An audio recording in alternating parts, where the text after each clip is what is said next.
이김은 여호와께 있느니라. 이런 제목으로 잠언 강해를 이어가겠습니다. 28절을 보십시오. 거짓말들의 증인은 멸망할 것이다. 그러나 들은 사람들은 힘있게 말할 것이다. 직역을 하면 이런 의미가 됩니다. 잠언은 지엄한 하나님의 법과 그리고 그 법을 집행하는 일에 대해서 이것을 매우 중요하게 말씀하고 있습니다. 그래서 잠언 곳곳에 보면 불의한 재판장이나 불의한 증언, 증인에 대해서는 하나님의 엄중한 보응이 있을 것임을 반복해서 말씀하고 있습니다. 불의한 판결, 불의한 증언 모두 하나님이 심히 미워하시는 일이고 하나님의 반드시 징계하실 일들이라는 것입니다. 공의로우신 하나님 앞에서 이 모든 인간이 저지르는 불의하고 불법한 일들은 모두 사악한 것이기 때문입니다. 거짓 증인은 상대방에게 해를 가할 목적으로 의도적으로 거짓되고 조작된 증언을 하는 사람이 거짓 증인입니다. 그래서 그는 악한 사람이죠. 그렇게 그의 거짓된 증언이 효력을 얻어서 죄가 없는 무죄한 자가 불공정한 법의 심판을 받게 되는 이런 일들이 얼마든지 일어날 수 있지만 성경은 분명히 말씀합니다. 그 거짓 증인은 반드시 패망하게 된다. 거짓을 일삼으면서 공의로우신 하나님 앞에 악을 행하는 자들은 반드시 하나님이 멸망시킨다고 강조하고 있습니다. 공의와 진실을 굳게 세우시는 하나님께서 이 세상에서 일어나는 모든 일들을 하나님이 불꽃 같은 눈으로 보고 계십니다. 사람의 눈과 귀를 속일 수는 있어도 하나님을 속이는 일은 불가능한 일입니다. 그런데 그 하나님을 멸시하고 그 하나님의 눈앞에서 모든 거짓된 일을 행했기 때문에 하나님은 거기에 대해서 지엄한 심판을 행하실 것입니다. 악인은 그렇게 모든 보이지 않는 곳에서 악을 꾸미고 악을 도모할 수 있는 것은 또 그것을 수단과 방법을 가리지 않고 실행할 수 있는 것은 딱 하나의 이유 때문입니다. 그게 뭐냐?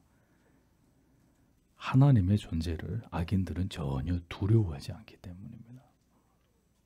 거짓을 밥 먹듯이 하는 사람을 두려워하면 사람에게 거짓말하지 않겠죠. 하나님을 두려워하지 않기 때문에 거짓말을 술술 할 수 있는 것입니다.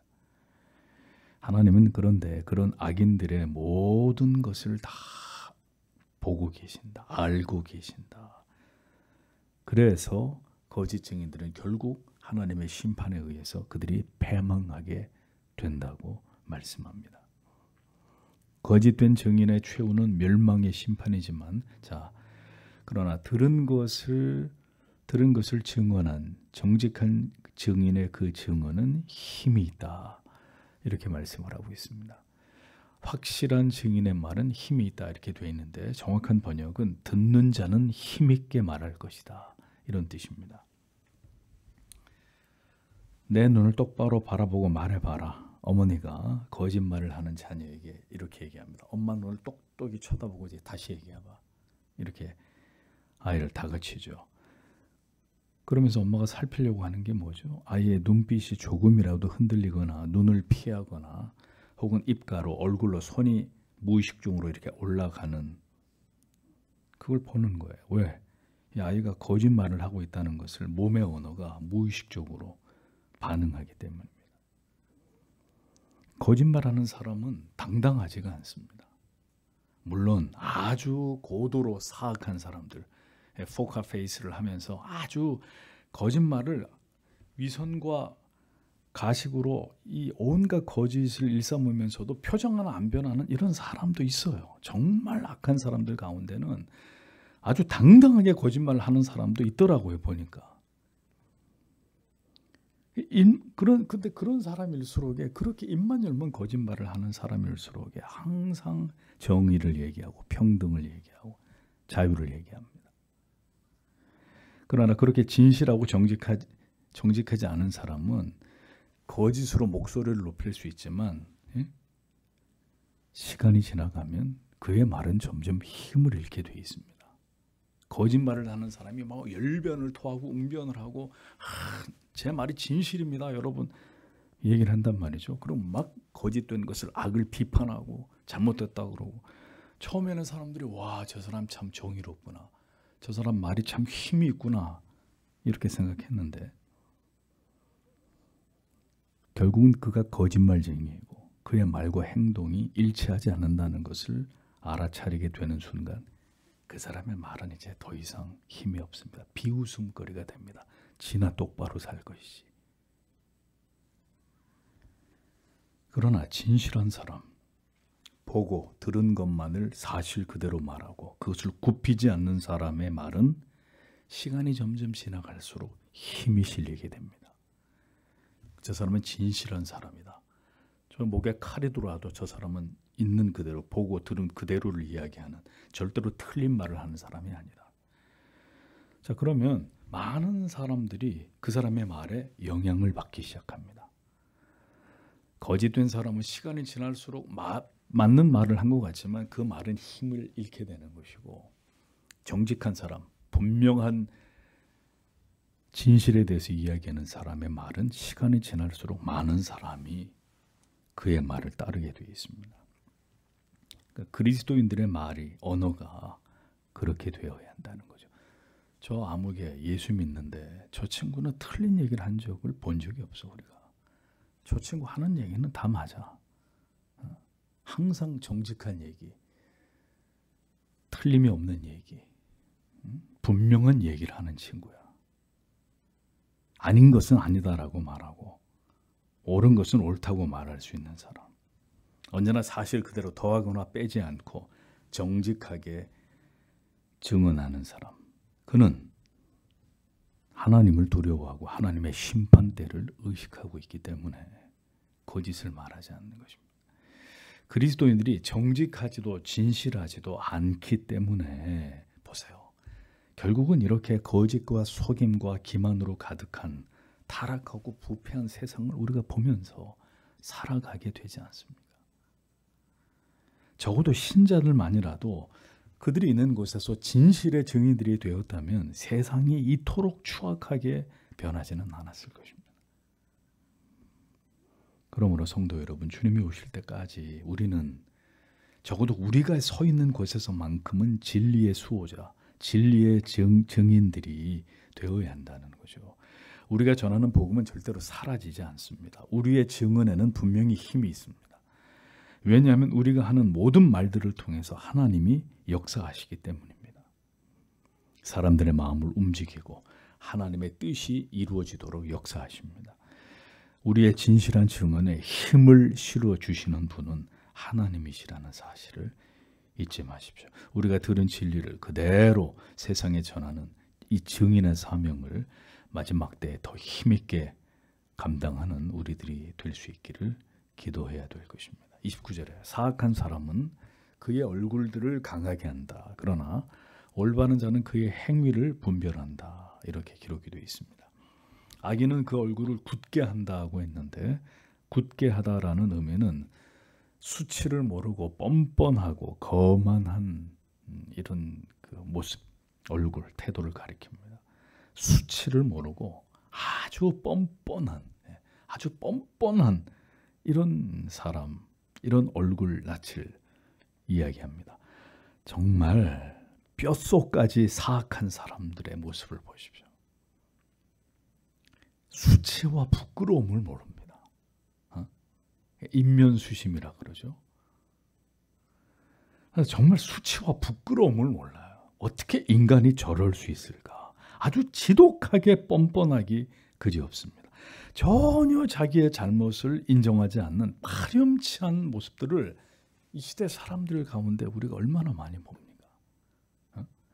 한 세대 전만 해도 잘못을 해서 포토라인에 쓰면 고개를 못 들고 막 이렇게 얼굴을 숙이고, 코가 땅에 닿도록 죄송하다고, 내가 죽일 놈이라고, 아니 이런 모습이었어요. 죄인들이, 공인들이 잘못을 하면. 지금을 한번 보십시오. 참 기가 막힙니다. 그렇게 할 수 있는 이유가 뭘까요? 이 마지막 때 사람들이, 그 사악한 사람들이 얼굴이 그렇게 뻔뻔한 이유가 뭘까요? 양심이 화인 맞았기 때문에 그래요. 양심이라는 게 작동하지 않는 사람들이라는 거죠. 그렇게 악인은 그가 행한 모든 악, 뉘우치지 않는, 부끄러워하지 않는, 창피하지 않는 그 모든 악으로 인해서 지옥에 떨어지는 것입니다. 하나님의 백성들도 악을 행할 수 있어요. 죄를 지을 수 있어요. 그러나 우리는 말할 수 없는 부끄러움과 수치를 느끼면서 하나님 앞에 머리를 조아리고 이 죄인을 용서해 달라고 하나님 앞에 엎드리잖아요. 그렇지 않은 사람들은 아무것도 창피할 줄도 모르고 양심의 가책도 받지 않고 뭐가 잘못됐는지를 전혀 모르고 악을 행해요. 계속해서 악을 행합니다. 그것 때문에 그들은 지옥에 가는 거예요. 양심이 작동하지 않는 사람들, 그 사람이 악인입니다.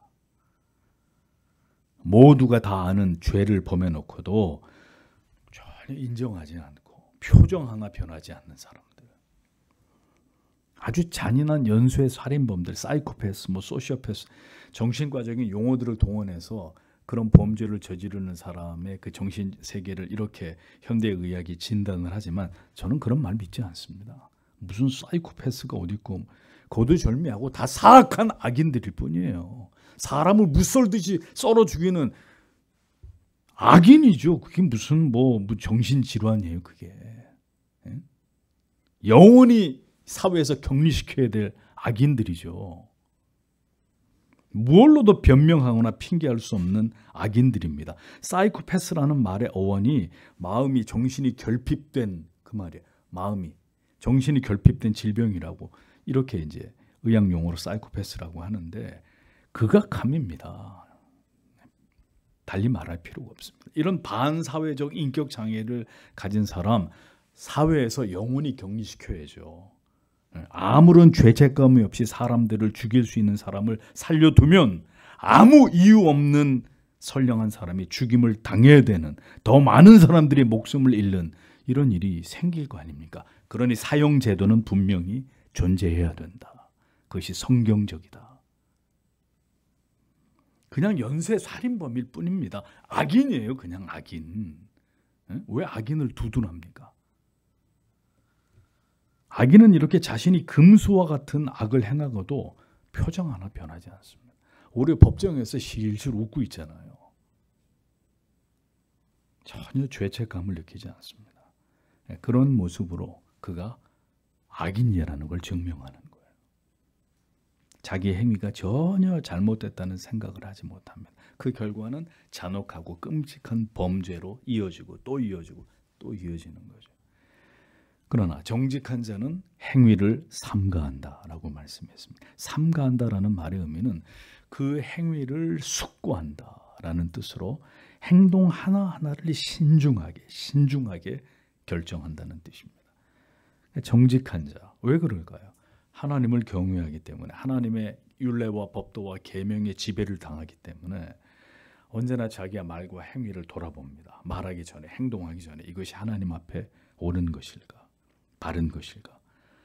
타인에게 상처를, 괴로움을, 고통을 주는 것이 되지 않을까 생각하고 또 생각하고 신중하게 검토한단 말입니다. 이 말이, 지금 이 행동이 악을 유발하는 것이 아닌지, 누군가에게 치명적인 상처와 아픔과 괴로움을 주는 일이 되지 않는지 언제나 자기의 행위를 신중하게 생각하고 그리고 난 다음에 결행한단 말입니다. 그의 모든 삶이 하나님 앞에서 이렇게 신중하고 진실되고 절대로 가볍지 않습니다. 그러하기에 하나님은 그런 자의 삶 가운데 동행하시고 그를 지키시고 그를 지혜로운 길로 인도하는 것입니다. 함부로 말하고 행동하는 사람들, 그들로 인해서 주변에 얼마나 많은 사람들이 피해를 당합니까? 그렇게 행동한 사람은 자기는 전혀 뭐가 잘못되는지 몰라요. 우리는 부디 성령께서 우리를 다스려 주시고 우리가 진정으로 지혜롭고 명철한 그리스도인이 되어 가도록 하나님이 날마다 우리를 깨트려 주시기를 기도해야 합니다. 그래서 주님처럼 우리의 삶도 고요하고 정직하고 진실하고 후회하지 않을 수 있는, 어리석은 사람의 특징이 뭐예요? 자꾸 또 후회하고 또 후회하고 또 후회하고, 신중하지 않기 때문에 자꾸 후회하는 일만 행하는 거 아니겠습니까? 하나님 앞에서 우리도 주님을 닮아갈 수 있도록 더 기도하고 또 기도하는 우리들이 되기를 소원합니다. 30절에 하나님께 여호와께 맞서는 것은 지혜도 아니고 명철도 아니고 충고도 아니다. 지혜로도 명철로도 모략으로도 여호와를 당치 못한다. 한글 성경에는 이렇게 되어 있습니다. 어리석은 인간은 타락한 이후로 여호와 하나님께 진리에 대해서 맞서고 도전하려고 합니다. 타락한 즉시 인간의 마음에 일어나는 것이 뭐라고 모든 교리서에서 이구동성으로 얘기하죠. 하나님에 대한 적의, 하나님에 대한 적대감이 타락한 인간의 마음속에 타락한 직후로부터 생겨나기 시작한 것이다. 그러니까 언제든지 인간은 하나님과 맞서려고 하는 이 악의를 가지고 있는 존재들입니다.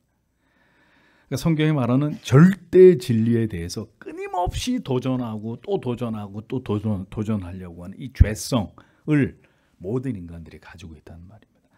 그러니까 동성애를 지지하고 페미니즘을 주장하고 낙태를 옹호하고 공산주의, 전체주의 이런 체제를 찬동하는 일들이 일어나는 것입니다. 하나님의 진리에 반한 이 모든 것들을 자꾸 두둔하고 좋아하고 이것이 맞다고 얘기하고 싶어하는 이 죄성이란 말이에요. 죄성.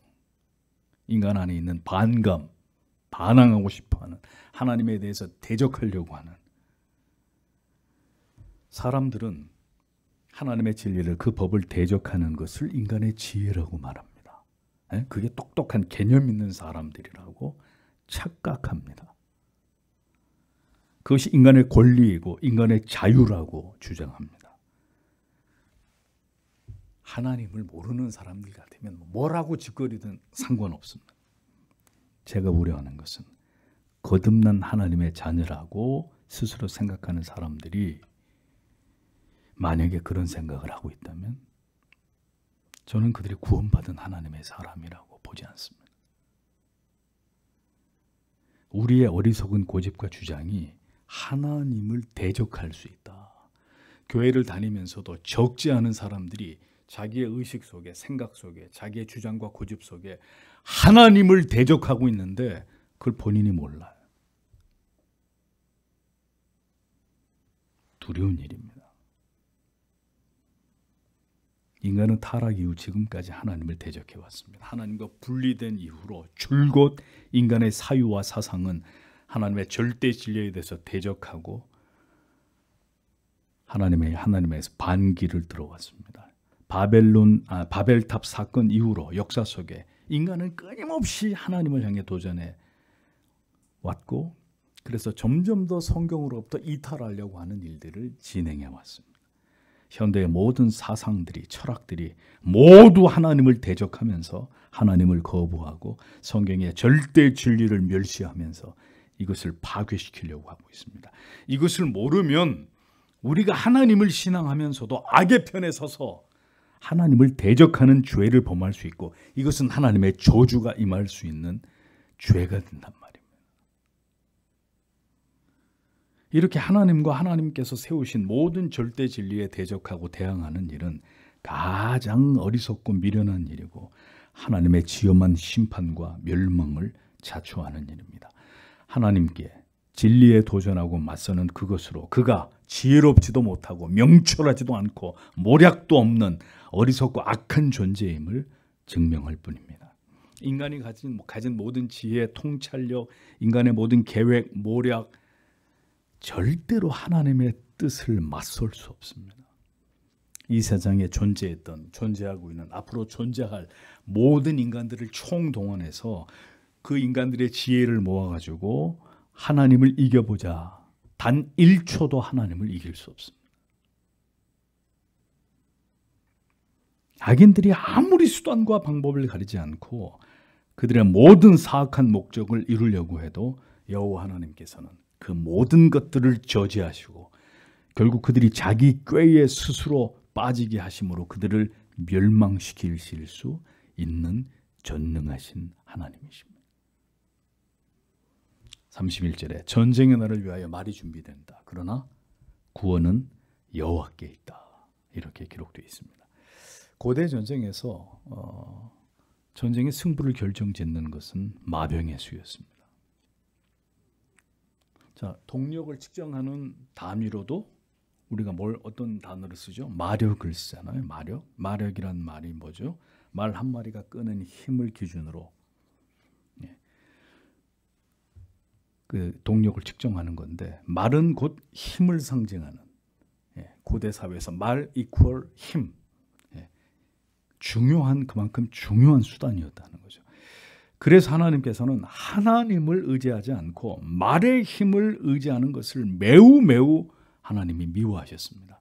신명기 17장 16절에 왕된 자는 말을 많이 두지 말 것이요 말을 많이 얻으려고 그 백성을 애굽으로 돌아가게 말 것이니 이는 여호와께서 너희에게 이르시기를 너희가 이후에는 그 길로 다시 돌아가지 말 것이라 하셨음이며, 다시 말을 의지하려고 하는 그 옛날로 너희가 절대로 돌아가서는 안 된다. 이사야 31장 1절에 도움을 구하러 애굽으로 내려가는 자들은 화 있을진저 그들은 말을 의뢰하며 병거의 많음과 마병의 힘이 강함을 의지하고 이스라엘의 거룩하신 자를 앙모치 아니하며 여호와를 구하지 아니하거니와. 말을 의뢰하고 병거의 많음과 마병의 힘이 강함만을 의지하고 하나님을 의지하지 않는다. 하나님을 찾지 않는다. 호세아 1장 7절은 그러나 내가 유다 족속을 긍휼히 여겨 저희 하나님 여호와로 구원하겠고 활과 칼이나 전쟁이나 말과 마병으로 구원하지 아니하리라 하시니라. 고대 사회의 군대 중에는 말을 많이 가진 군대가 최강군이었어요. 근데 하나님 말씀하세요. 말을 의지하는 거 나는 결코 기뻐하지 않는다. 나를 찾지 않고 말을 의지하는. 인간은 힘을 의존합니다. 말의 수, 마병의 수. 힘 있는 나라의 조건이 뭐죠? 경제력과 군사력이잖아요. 대한민국의 군사력이 몇 위입니까? 저는 5위라고 알고 있어요. 뭐 5위 아니면 6위야. 6위 아니면 뭐 그렇겠죠. 5위. 경제력은요 10위권이라고 아시고 계실 겁니다. 이 조그마한 나라가 75년 전에 전쟁의 폐허 속에 있었던 나라가 군사력이 5위고 경제력이 10위권이다. 그래서 선진국 반열에 있는 나라입니다. 이것이 바로 우리가 우려해야 될 일이 될 수 있다는 것을 그리스도인들은 부디 깨달아야 합니다. 약하고 힘이 없던 일제에 지배당하고 공산주의에 거의 넘어갈 위기에 처했던 약소국이고 후진국이고 그랬던 대한민국이 이제는 경제적으로도 군사적으로도 막강한 힘을 가진 나라가 되어버렸습니다. 대한민국에서 만든 탱크, 대포 사겠다고 줄을 서고 있습니다. 그러는 사이에 교회는 이 땅에 살고 있는 그리스도인들의 신앙은 어떻게 됐습니까? 그 가운데 진실로 하나님께서 기뻐하시고 인정하시는 참된 믿음을 가진 그리스도인의 수가 오늘날 한국 교회 안에 얼마나 될까요? 전심으로 하나님을 의지하고 오직 하나님의 약속의 말씀을 굳게 붙들고 신뢰하면서 믿음으로 오늘도 좁은 길을 걸어가고 있는 참 그리스도인은 얼마나 될까요? 풍요와 여유와 자유로움은 오늘의 신앙의 퇴보와 심각한 변질을 초래해버렸습니다. 불과 한 세대 전에 그 신앙의 뜨거움, 열정, 간절함, 절박함은 이제 사라진 지 오래입니다. 딱 그런 모습으로 유럽 교회들이 몰락했고, 자 이제 그 길을 이 나라와 교회가 그대로 뒤따르고 있습니다. 이것이 말과 마병을 의지한 결과란 말이죠.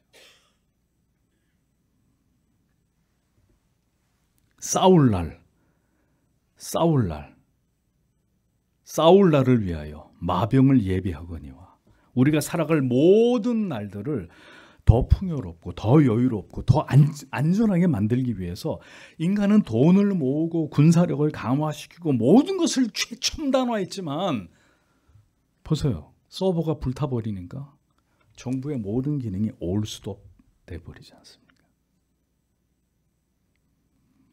하나님 의지함을 잃어버린 인간들의 이 모든 노력이 하나님의 진노를 사게 되면 하루아침에 잿더미가 될 수 있는 겁니다. 보세요. 모든 것을 대비하고 준비하고 그렇게 열심히 우리 아버지 세대, 할아버지 세대가 허리띠 졸라 매가면서 이 나라를 잘 사는 나라 만들어 보겠다고 그렇게 애를 쓴 결과 군사력 5위, 경제력 10위 그랬는데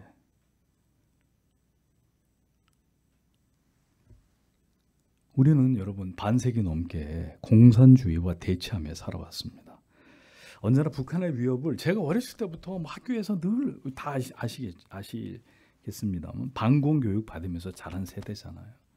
늘 북한의 위협을 의식하면서 살아가야만 했습니다.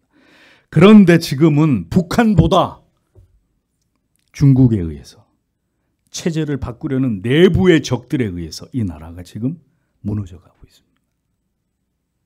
역사상 가장 부요한 대한민국, 가장 국방력이 강력한 나라가 되었지만 바로 그러한 때에 이 대한민국이 지금 서서히 붕괴되어 가고 있습니다.